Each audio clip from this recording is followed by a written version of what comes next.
Hey ladies and gentlemen, welcome back to the channel. My name is KPZ, you're here on the home of the slightly above average ship review. Got a game for you today in what used to be my favorite premium battleship. That's right, it's the Russian Tier 4 Premium Nikolai I. Alright, we're in a match on Archipelago. It is a domination match.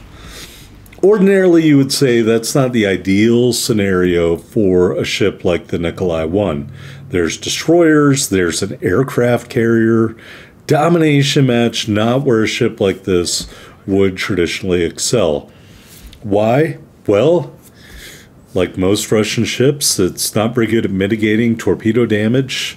Like most Russian ships, has a lot of secondary guns, but they don't fire very rapidly like a lot of Russian ships. You have limited damage control parties, limited repair parties. We are using the survivability commander, Mikhail Kedrov, and he is fully maxed out, so we are getting the benefits of that. You can see down in our consumable suite. It also has really low AA value. I want to say the Nikolai AA values are in the single digits. So if this carrier commander was aware that the Nikolai had really bad AA, he should have been targeting me from start to finish in this game. He does eventually come after me, but I think it's at the point where the game is already decided. Alright, so that's all the bad stuff about the Nikolai. What's the good stuff? Well, first you need to know your preferred engagement range in the Nikolai. In my opinion, the preferred engagement range for a ship like this, Russian battleship, with all the negatives I've already listed, is between 5 kilometers to 11 kilometers.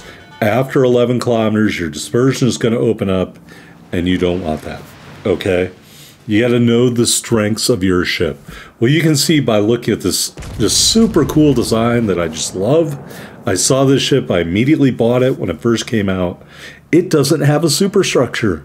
It reminds me of like an old school ironclad. It doesn't have a superstructure at all.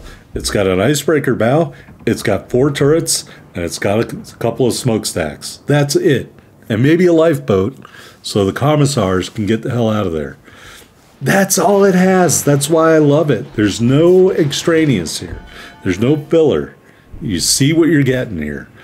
And the other thing that I really love about the Nikolai, in addition to that icebreaker bow, is I love that the first 3 turrets are what I call swivel turrets, what other people might call a 360-degree turret or a super firing turret.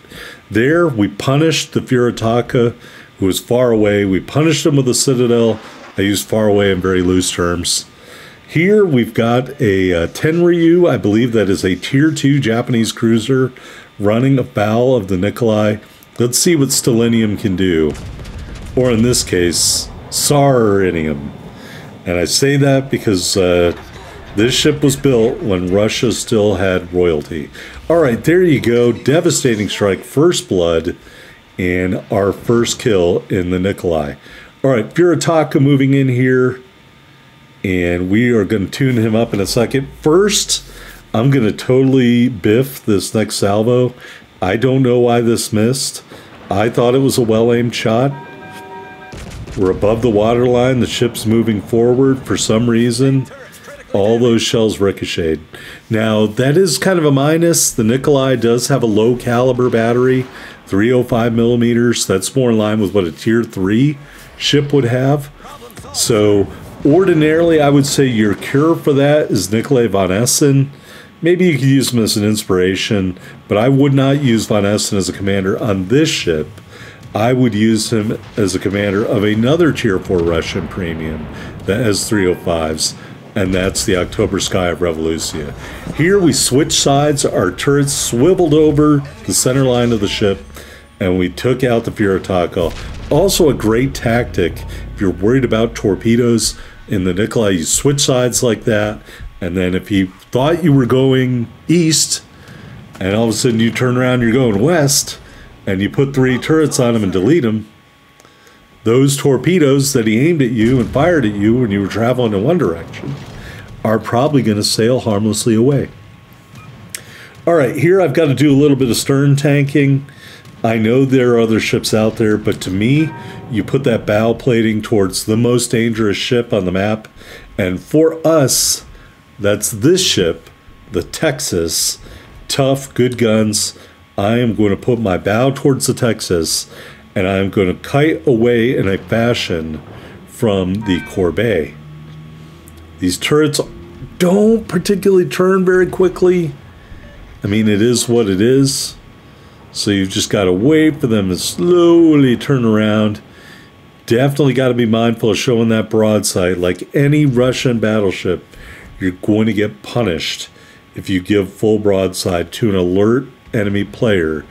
I don't know if the Corbeil player wasn't alert or he just didn't want to shoot at me because he knew he would be in my video. Either way, I'm not complaining. We are going to shoot at the Texas here, and we're going to turn our tail to get that last turret on target. That was okay. We'll have some better engagement with that Texas here in a minute. All right, Corbeil moving in. Texas still out there. Would really love a little smidge of help here, just so I can keep one of these ships off me. The Corbeil looks like he's aiming at me. However, I am also aiming at him.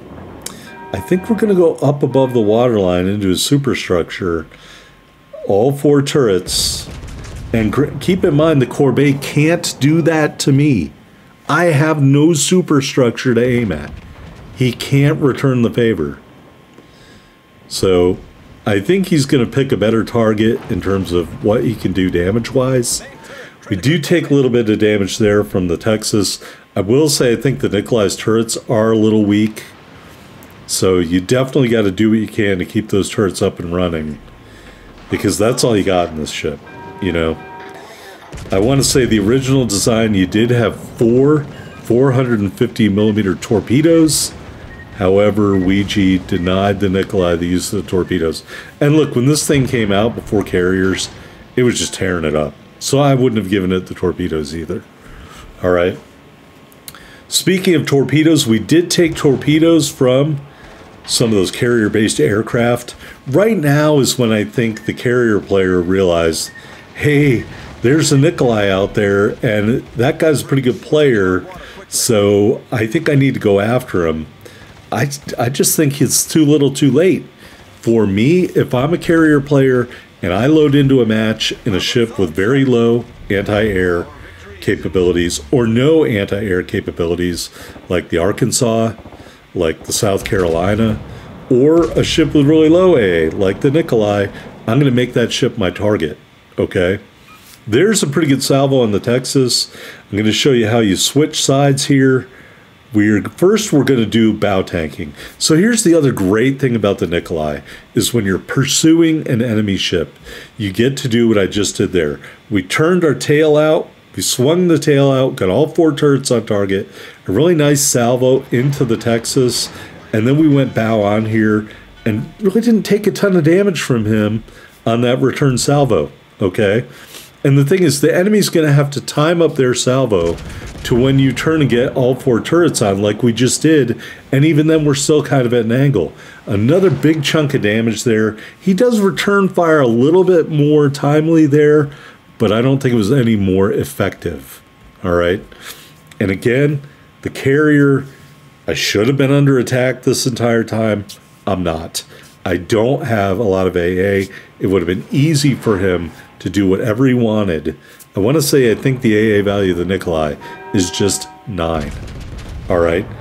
Another salvo out here at the Texas will turn, get that last turret on target, take him down to the very nub, and we're cranking the rudder hard because we're going to do my favorite thing to do in this ship. We're going to switch sides. You saw us do it against the Imperator earlier. Those first 3 turrets are going to swivel over the center line of the ship and go right back on target. And we're going to put 3 turrets out on the Texas right now. And it's going to be all she wrote. All right, there's our 3rd kill.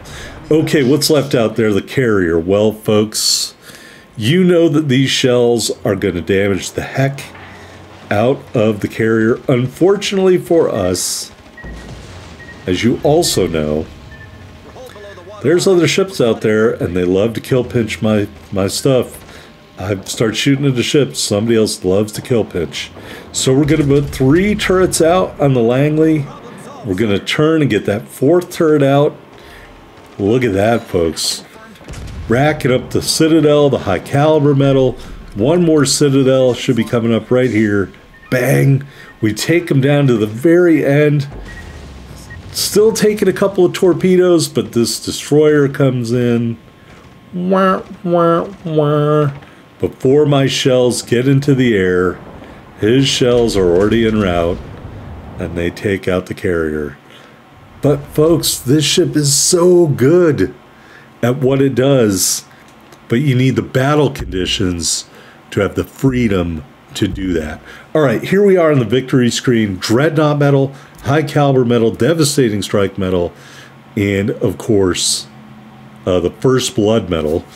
111,773 total damage, 3 kills, looks like 6 Citadel hits, some cap defended flags, an assisted base cap, just under 240,000 silver, 3720 ship XP and commander XP in the Nikolai I. And there we are at the top of the board. Base XP, 1907, But those 3 big kills, those 4 medals, the Nikolai dominated this match. And if there had been more enemies, I think we could have taken them out too. All right, so the last ship made by Russia never got completed. That's why I call it The Last Emperor. I hope you enjoyed this video. If you did, hit that like button. Comment below. I'll see you on the next one.